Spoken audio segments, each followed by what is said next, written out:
priority, people before profit. Thanks. Sharing time, 5 minutes with Richard Boyd Barrett and 5 minutes with Deputy Boyd McBarry. This is, as we explained yesterday and outlined clearly, a budget for the banks, a budget for the landlords, and a budget for the developers. It is not an exaggeration to say that there is less than nothing for renters, less than nothing for workers, and less than nothing for pensioners, carers, and the unemployed, all of whom will be worse off in real terms this time next year because what's been given is less than the rate of inflation. I did a general speech yesterday. Today I want to go into detail in relation to a couple of aspects, because when you delve into the budget, you see just how much that is the case. And to start with the issue of fuel allowance. So the Minister and the Government made much of the fact of giving an extra €5, an amount that is not enough to cover the extra costs of fuel. You can do the maths. It's about a third of what's necessary in the context of fuel costs going up by €500. So the Minister said, to directly address this, I'm increasing the weekly rate of the fuel allowance by €5. This increase will apply from midnight tonight.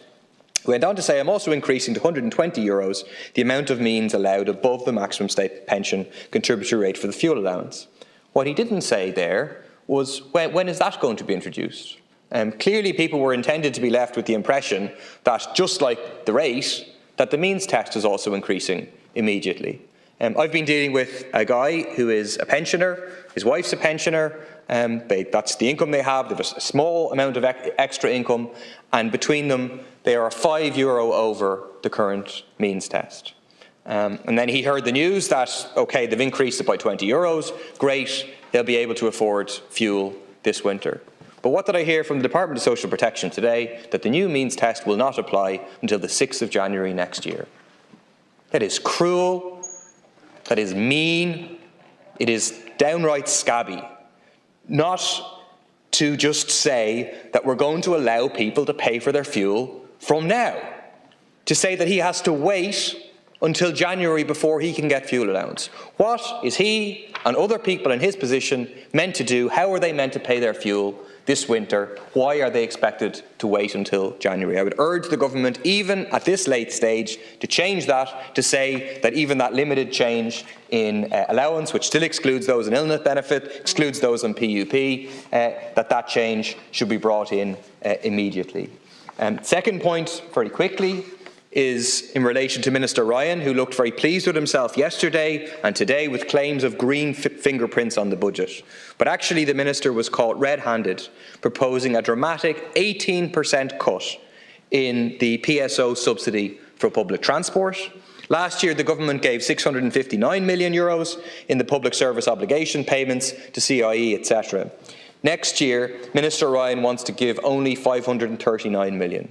A massive €120 million cut in funding for public transport. A so-called Green Minister taking money away from public transport.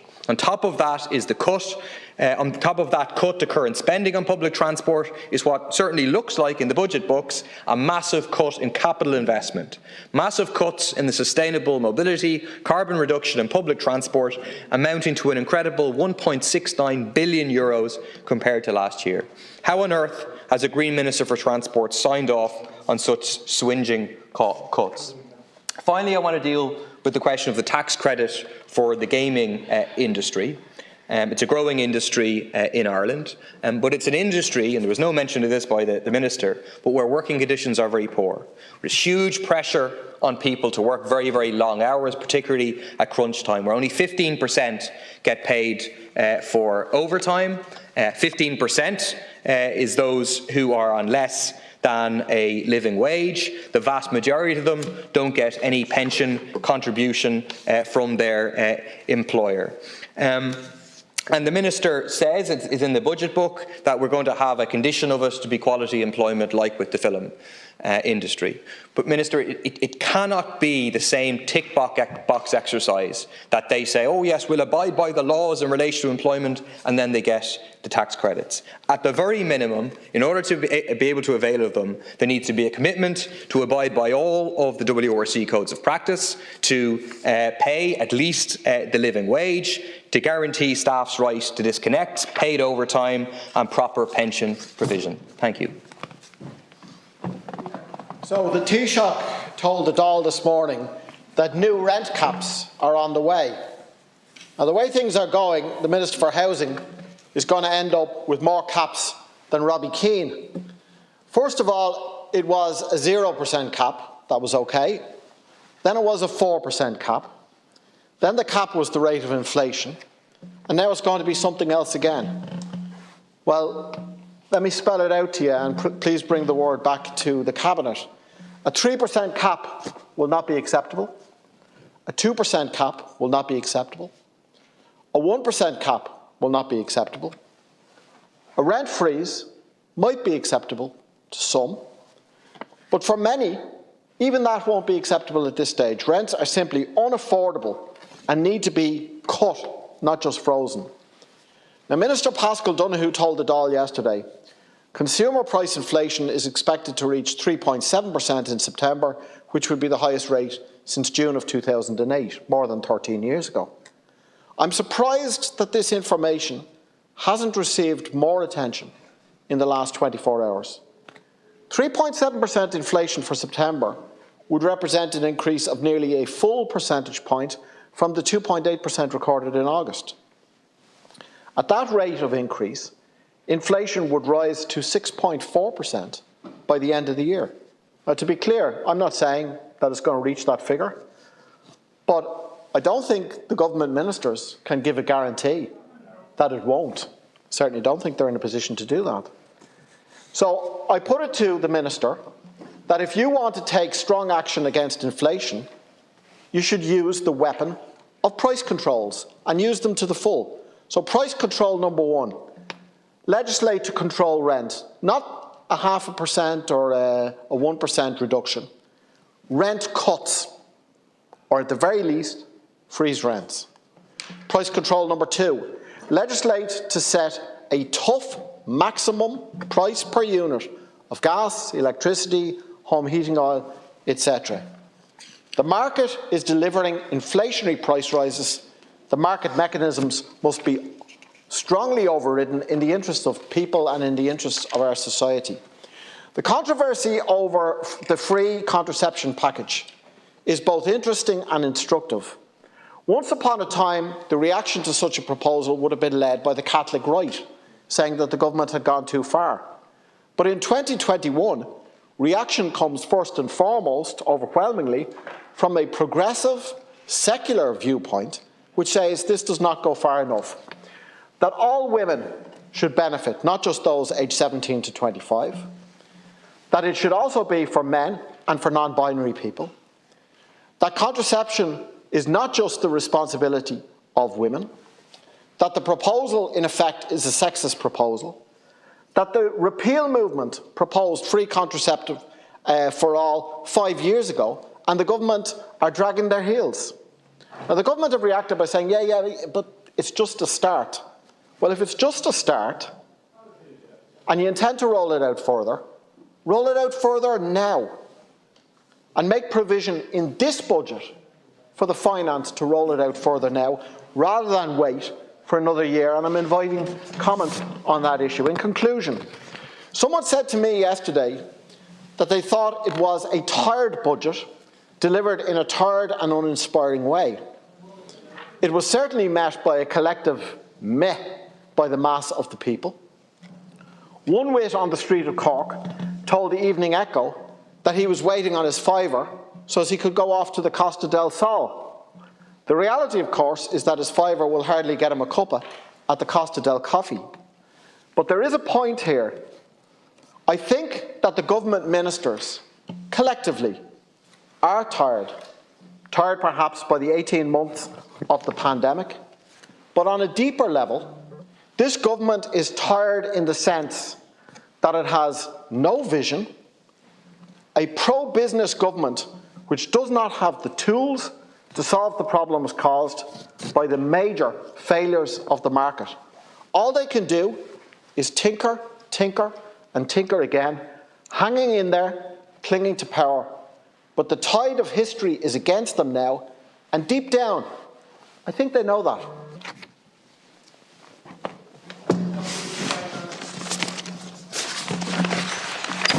Yeah, I mean, just to repeat a point Deputy Barry made and I made earlier, and it is quite amazing that there isn't more scrutiny of this simple fact, which is that the Minister told us that there was inflation running at 3.7% yesterday, and yet, as I highlighted earlier on, somebody who's on the average industrial wage of €40,000 a year is getting, in the tax changes that the government have brought in, less than 0.5% in increased net income, which amounts to €115 for the entire year.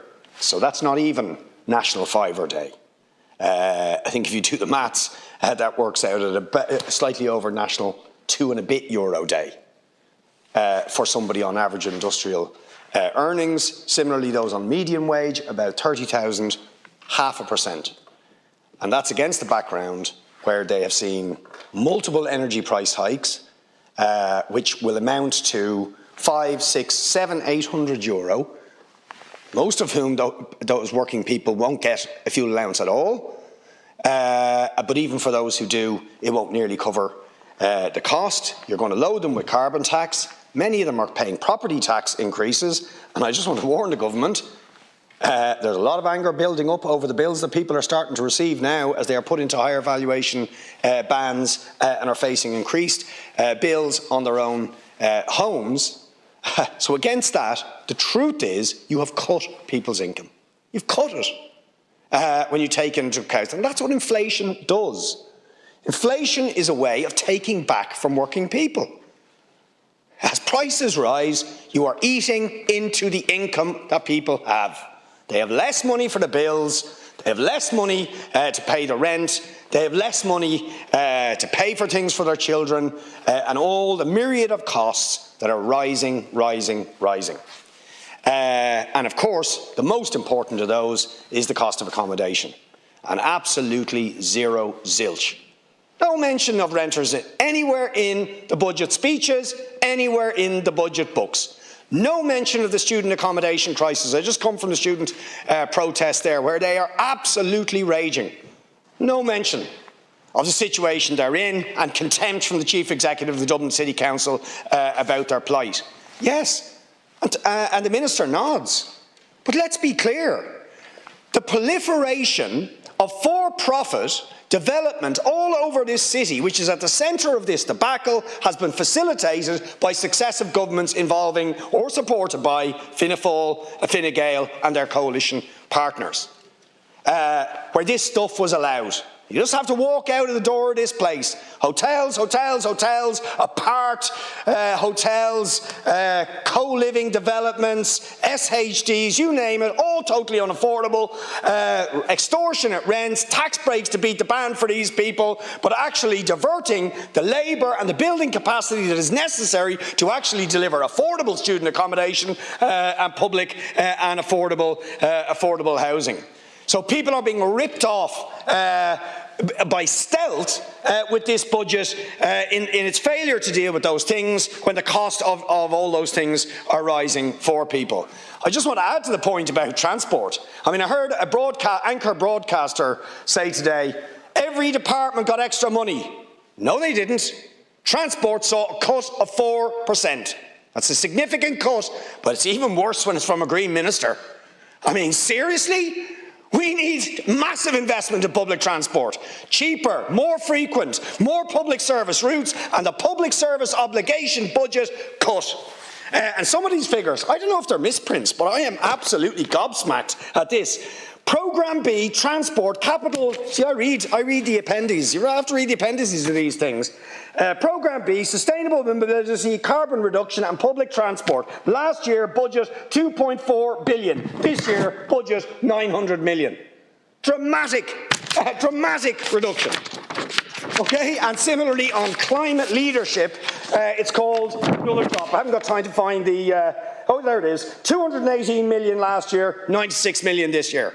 Major cut from a Green Party minister and government. It's absolutely shocking. In 5 seconds, the social housing eligibility thresholds not being raised is an absolute disgrace, and even as we speak, I'm dealing with families who have been thrown off the housing list who are actually in homeless accommodation with children because their income slightly edged over the income thresholds. That's an absolute disgrace as well.